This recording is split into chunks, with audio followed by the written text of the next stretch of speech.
This is where the real challenge begins, Mr. Johnson.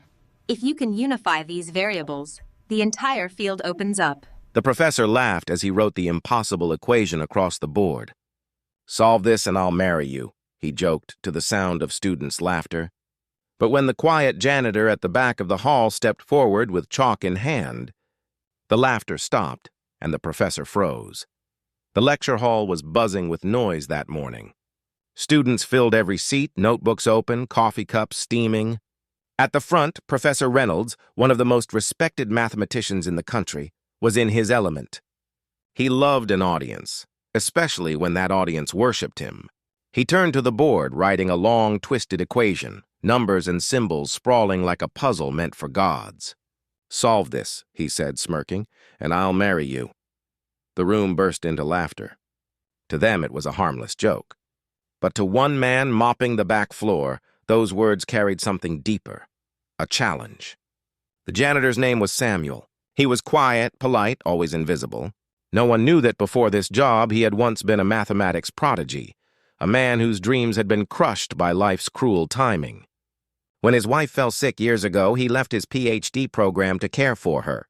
After she passed away, the bills piled up and cleaning classrooms became his way to survive.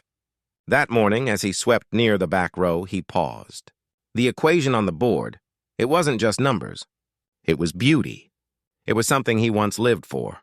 His heart started to race. He hadn't touched a piece of chalk in years, but the symbols came back like an old melody. Professor Reynolds noticed him staring. "Need something, sir?" he asked with a mocking smile. The students turned, whispering. "Oh, I was just looking," Samuel replied softly. "Well then," the professor said with exaggerated politeness, "why don't you come up and solve it?"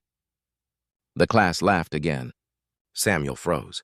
For a moment, he considered walking away. But then he remembered his wife's words before she died. "Never let anyone make you feel small for knowing more than they do." He placed his mop aside, wiped his hands on his faded shirt, and walked to the board. The laughter faded into uneasy silence. The chalk felt cold in his fingers but familiar. He studied the equation for a few seconds, and then began to write. Each stroke was precise, each number confident. The professor's smirk disappeared. The room grew silent, the kind of silence that holds its breath. Lines connected, variables danced. The impossible began to unravel under Samuel's calm hand. 5 minutes later, he placed the chalk down and stepped aside. "There," he said quietly. "The answer's 3.141. The infinite sequence continues, of course." The professor stared, speechless. It was correct. Perfectly correct. A problem designed to stump graduate students had been solved by a janitor with old shoes and tired eyes. Whispers spread through the room. One student clapped, then another. Soon the entire hall was applauding. The professor swallowed hard, his pride cracking. He tried to smile, but it came out broken. "Well," he muttered, "seems I've underestimated you." Samuel simply nodded. "Knowledge doesn't wear a uniform," he said softly. That line stayed with everyone in that room. The professor never lived down that day, but something changed in him. He began holding evening classes for anyone who wanted to learn. No tuition, no status required. And Samuel, the story of the janitor who solved the impossible, spread across the campus. Soon after, a research institute reached out. They offered him a place, not as a janitor, but as a mathematician.